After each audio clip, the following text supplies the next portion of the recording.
একদিন হজরত মুসা আলাইহি ওয়াসাল্লাম তুর পাহাড়ের দিকে যাচ্ছিলেন। হঠাৎ এক মহিলা তার রাস্তা আটকায় আর কান্না করতে করতে বলে, হে মুসা, আমি সন্তান জন্মদানে অক্ষম, তাই আমার প্রতিবেশীরা আমাকে নিয়ে মজা করে আর হাসাহাসি করে। আপনি আল্লাহর কাছে বলুন, আল্লাহ যেন আমাকে একটি সন্তান দেন। হজরত মুসা আলাইহি ওয়াসাল্লাম আল্লাহর কাছে দোয়া করলেন, কিন্তু আল্লাহর কাছ থেকে জবাব আসলো, এই মহিলার কপালে কোনো সন্তান নেই। তখন হজরত মুসা আলাইসাল্লাম সেই মহিলাকে ধৈর্য ধরার তালিম দিলেন। কিন্তু এর কিছুদিন পর হজরত মুসা আলাইহাসাল্লাম জানতে পারলেন সেই মহিলার একটি সন্তান হয়েছে।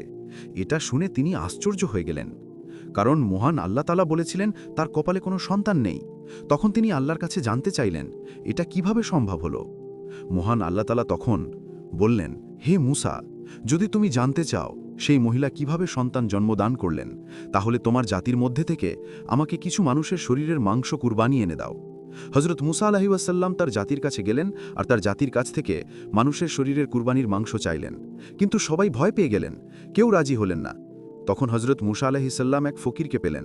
সে ফকির বললেন, আমার পুরো শরীর আল্লাহর রাস্তায় কুরবানি দেওয়ার জন্য আমি প্রস্তুত, আপনি আমার শরীরের মাংস কেটে নিয়ে যান। এরপর যখন তিনি তার শরীরের গোস্ত নিয়ে আল্লাহর দরবারে হাজির হলেন, তখন আল্লাহ তাআলা বললেন, হে মুসা, এ আমার সেই বান্দা যে আমার জন্য তার জীবনও কোরবানি দিতে প্রস্তুত। আর যখন আমার এইসব বান্দারা দোয়া করে, তাদের দোয়া আমি কখনো ফিরিয়ে দেই না। আর এই কারণেই ওই মহিলার দোয়া কবুল হয়েছিল আর সে মা হতে পেরেছিল।